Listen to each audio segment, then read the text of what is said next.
नमस्ते wicket gold TV family तथा खेलकुद प्रेमीहरू। आज पनि हामी खेलकुद संसारको इन्फर्मेसन लिएर यहाँहरूमाझ आइसकेका छौँ। भिडियो पुरा हेरी लाइक सब्सक्राइब गरेर सपोर्ट गरिदिनु होला। धेरै समयको ग्यापपछि Nepali cricket team one day international क्रिकेटमा फर्किएको छ। करिब 7 महिनापछि नेपालले ओडिआई खेल खेल्दैछ। जुन 2 देखि सुरु हुने ट्राई सिरिज अन्तर्गतको पहिलो खेलमा नेपालले घरेलु टोली स्कटल्यान्डको सामना गर्दैछ। यो ट्राई सिरिजमा नेपाल र स्कटल्यान्ड सहित नेदरल्यान्ड्स रहेको छ। यो सिरिज नेपालको लागि 2025 को पहिलो ओडिआई सिरिज हुनेछ। यसअघि नेपालले हङकङमा 4 टिम सम्मिलित T20I सिरिज खेलेको थियो। नेपालले अन्तिम ओडिआई खेल अक्टोबर 27, 2024 मा युएसए विरुद्ध खेलेको थियो। आउनुहोस् अब कुरा गरौँ नेपाल वर्सेस स्कटल्यान्डको म्याच प्रिभ्यू र रिसेन्ट फर्मको बारेमा।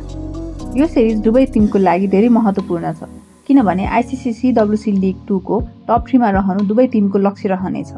नेपाललाई टप 3 को सपना जीवित राख्न सकेसम्म धेरै खेलहरू जित्न पर्ने आवश्यक छ। नेपाल अहिले 8 टिम बीचको तालिकामा अन्तिम स्थानमा छ। 12 खेलमा मात्र 2 जित हासिल गरेको नेपालको जम्मा 6 पोइन्ट छ। अहिलेसम्म नेपालले हासिल गरेको 2 जित मध्ये 1 जित स्कटल्यान्ड विरुद्ध नै थियो। युएसएमा भएको सो सिरिजको अर्को म्याच भने वर्षाको कारण रद्द भएको थियो। स्कटल्यान्डको पर्फर्मेन्स कम्पेरिटिभली राम्रो छ। उनीहरूले 16 म्याचमा 9 जित हासिल गरिसकेका छन् र अहिले 4th पोजिसनमा छन्। यो सिरिजको सबै म्याच जितेर टप 3 मा प्रवेश या इभन टेबल टप गर्न सक्ने स्थितिमा रहेको छ। त्यसैले स्कटल्यान्डले आफ्नै होम ग्राउन्डमा भएको फाइदा उठाउँदै सबै खेल जित्ने सोच राख्नेछ। रिसेन्ट फर्म कस्तो छ? नेपालले यो सिरिज अघि युकेमा केही प्र्याक्टिस म्याचहरू खेलेको थियो। टोटल 6 प्र्याक्टिस म्याचेस खेल्दा नेपाल सबै म्याच जित्न सफल भयो। भीम सार्कीले ब्याटिङमा आउटस्ट्यान्डिङ पर्फर्मेन्स देखाएर कुशल पुर्देल बलिङमा उत्कृष्ट रहे।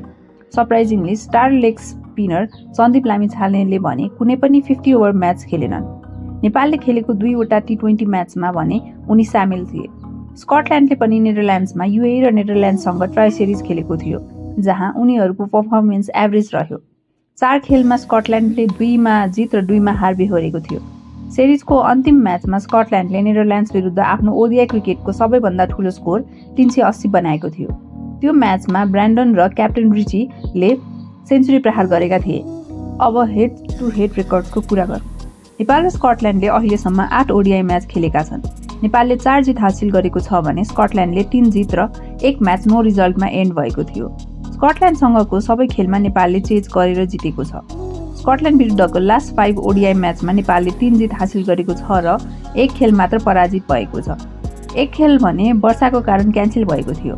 स्कटल्यान्डको अगेन्स्ट नेपालको हाइएस्ट ओडिआई स्कोर 275 रहेको छ। अन्तिममा प्लेयर्स टु वाचको बारेमा कुरा गरौँ। नेपालको तर्फबाट हामीले चुज गरेका छौँ भीम सार्की। नेपालको मिडल अर्डर ब्याटिङको भरपर्दो एउटा नाम भीम सार्की। ओडिआई क्रिकेटमा विकेट बचाएर इनिङलाई एङ्कर गर्न माहिर भीम सार्कीले अहिलेसम्म 28 ओडिआई म्याचेस खेलिसकेका छन्। 28 खेलमा उनले 703 रन बनाइसकेका छन्, जसमा 1 सेन्चुरी र 3 हाफ सेन्चुरी सामेल रहेको छ। स्ट्राइक रेट अलिकति कम नै भए पनि उनले नेपाललाई धेरै पटक कोल्याप्स हुनबाट बचाएका छन्। युके टुरमा भीम सार्की राम्रो फर्ममा देखिएका छन्। एमसिसीसँगको म्याचमा 104 रन बनाएका उनीहरूले रिटायर्ड आउट भएका थिए भने त्यो पछिको म्याच ग्यालमोर्गन एक्साईसँग पनि 92 रनको उत्कृष्ट ब्याटिङ गरेका थिए। उनको रिसेन्ट फर्म र उनको खेल्ने स्टाइलका कारण स्कटिस बलरहरूलाई उनको विकेट लिन सजिलो हुने छैन। स्कटल्यान्डको तर्फबाट छन् अलराउन्डर ब्रान्डन। विगत केही समयदेखि उनी स्कटल्यान्डको लागि स्टार अलराउन्डरको रूपमा परिचित हुँदैछन्। जम्मा 31 ओडिआई म्याचेस खेलेका ब्रान्डनको नाममा अलरेडी 4 सेन्चुरी र 4 हाफ सेन्चुरी छ। बलिङमा पनि उत्तिकै प्रभावशाली ब्रान्डनले 46 विकेट्स हासिल गरिसकेका छन्। मेको फर्स्ट विकमा भएको नेदरल्यान्ड सिरिजमा उनले 1 सेन्चुरी, 1 हाफ सेन्चुरी र 9 विकेट जोडेका थिए। आफ्नो उत्कृष्ट लयलाई कायम राखिएका ब्रान्डन र उनको फियरलेस ब्याटिङ र इफेक्टिभ बलिङ भेरिएसन नेपाली टिमको लागि च्यालेन्ज हुनेछ। नेपाल वर्सेस स्कटल्यान्डको लाइभ कसरी हेर्ने त? ICC cricket world cup league 2 को सबै खेलहरू आइसिसीको डिजिटल प्लेटफर्म आइसिसी टिभीमा हेर्न पाइनेछ। त्यसैगरी अनलाइन हेर्नको लागि अल्टरनेटिभ वेबसाइट भनेको wicketgold.com रहेको छ। wicketgold.com मा गएर तपाईहरूले नेपालको सम्पूर्ण खेलहरू लाइभ स्ट्रिमिङ हेर्न सक्नुहुनेछ। फाइनल स्क्वाड नेपाल: रोहित पौडेल, दिपेन्द्र सिंह ऐरे, आसिफ शेख, अनिल कुमार शाह, कुशल पुर्देल, भीम सार्की, आरिफ शेख, गुलशन झा, बसिर अहमद, सन्दीप लामिछाने, सोमपाल कामी, करण केसी, नन्दन यादव, रिजन्तकाल ललित नारायण राजवंशी। नेपालको लागि यो सिरिज निकै नै महत्त्वपूर्ण रहेको छ र नेपालले ओडिआई स्टेटस बचाइराख्न पनि यो सिरिजमा धेरैभन्दा धेरै खेल जित्न पर्ने आवश्यकता छ।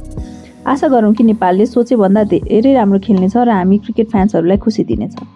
आजको लागि यति नै। अर्को भिडियो लिएर हामी चाँडै नै आउनेछौँ। विकेट गोल टिभी हेर्दै गर्नुहोला। धन्यवाद।